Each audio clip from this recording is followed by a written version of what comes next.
শুটকিটা আগে মশলার সাথে কষাই নিই। আসসালামু আলাইকুম, ওয়েলকাম টু দিশাস কুকবুক।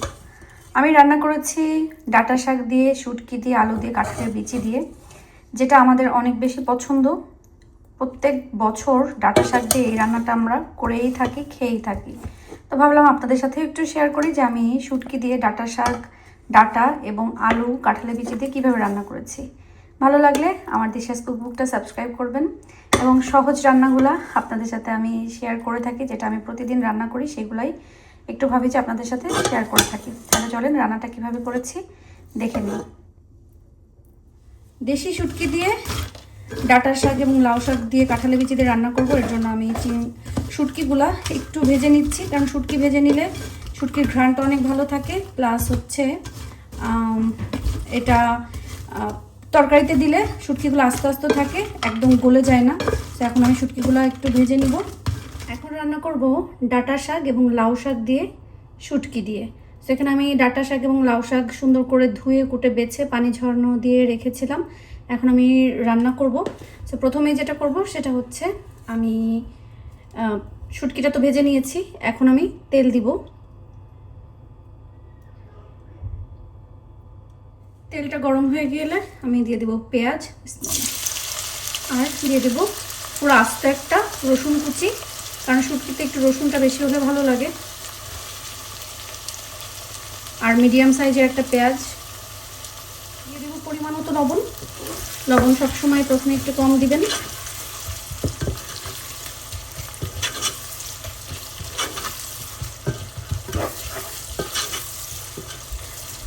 পেঁয়াজটা একটু ভাজা ভাজা হয়ে আসলে এখন দিয়ে দিব আমি সামান্য পানি।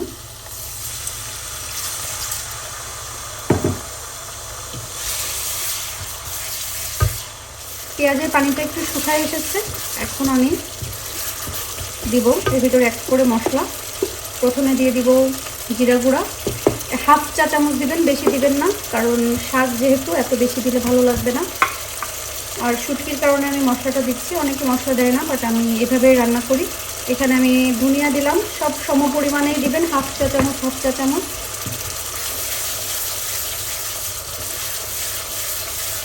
এবার দিব হচ্ছে হাফ চা চামচ মরিচের গুঁড়া, আর দিব হাফ চা চামচ হলুদের গুঁড়া। মশলাটা দেওয়ার সাথে সাথে আমি আবার একটু পানি দিয়ে দিব।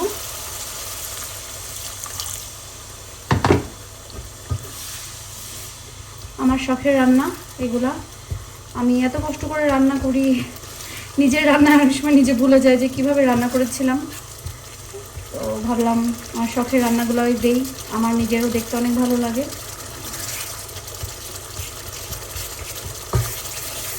শুটকিগুলা যেহেতু আমাদের বাসার একেবারে, আমার শাশুড়ি এগুলোকে শুকিয়ে শুটকি করে দিয়েছিল, তো প্রথমে লবণ পানি টানি দিয়ে ধুয়ে টুয়ে পরে শুটকি করেছে।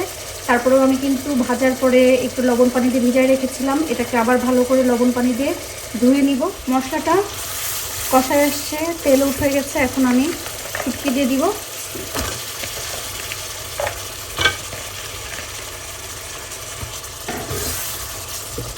শুটকিটা আগে মশলার সাথে কষায় নিই, কারণ শাক হতে বেশি সময় লাগবে না, শুটকি হতে একটু সময় লাগবেই। আর শুটকির ভিতরে মশলা টশলা সব কিছু সুন্দরভাবে যেতে হবে। তো এখন আমি ভালো করে এটাকে কষায় নিব।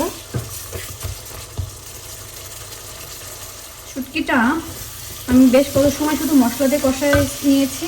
এখন আমি এর ভিতরে একটু পানি দিব, কারণ শুটকিটা সেদ্ধ হতে আসলে সময় লাগবে, কারণ শাক সেদ্ধ হতে বেশি সময় নেবে না। শুটকিটা তো এমনিতেই এটা শুটকি, যদি একটু কষায় না নেন তাহলে কিন্তু মাছটা সেদ্ধ হবে না, খেতে শক্ত শক্ত লাগবে, টেস্টও ভালো আসবে না।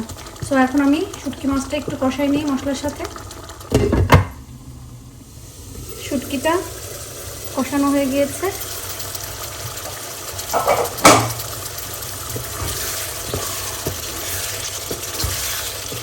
আবার বেশিও পানি দেওয়া যাবে না, বেশি কষানো যাবে না, তাহলে কিন্তু শুটকির থেকে কাঁটা বের হয়ে পুরো শাকে চলে যাবে।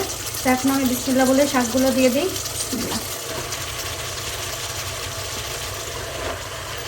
শাকের সাথে আমি দিয়ে দিব একটা আলু, একটু মোটা মোটা করে কেটে নেওয়া।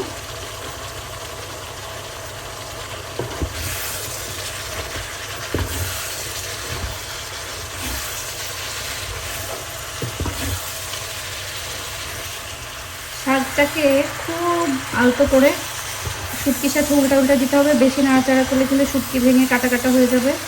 আমি মিক্স করে ফেলেছি। আমি কিন্তু শাকে আর কোনো পানি দিব না, শাক থেকে পানি বের হবে, শুটকিটা একদম মাখো মাখো একটা রান্না হয়ে যাবে। শাকের ভিতরে দিয়ে দিব হচ্ছে কাঁঠালের বিচি, আর দিয়ে দিব 1 মুঠখানি কাঁচামরিচ। ঝালটা আপনারা আপনাদের স্বাদ অনুযায়ী দিবেন, বাট শুটকিতে একটু ঝাল ঝাল না হলে আসলে মজা লাগে না। এখন এই সব কিছু একসাথে মিক্স করে আমি 5 থেকে 10 মিনিটের জন্য ঢেকে দিব।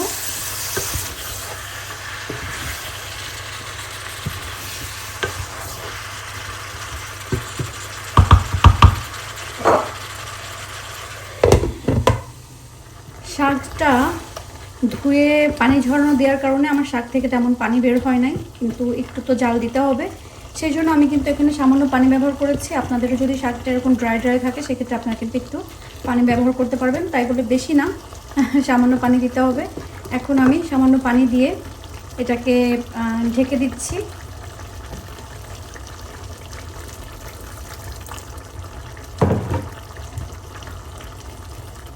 শুটকিটা রান্না হয়ে গিয়েছে।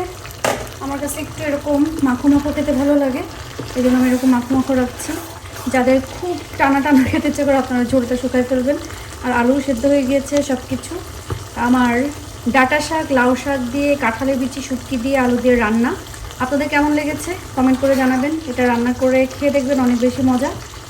আর আমার শখের চ্যানেল দিশাস কুকবুকটা ভালো লাগলে সাবস্ক্রাইব করে দেবেন। তাহলে আজকের মতন বিদায় নিচ্ছি।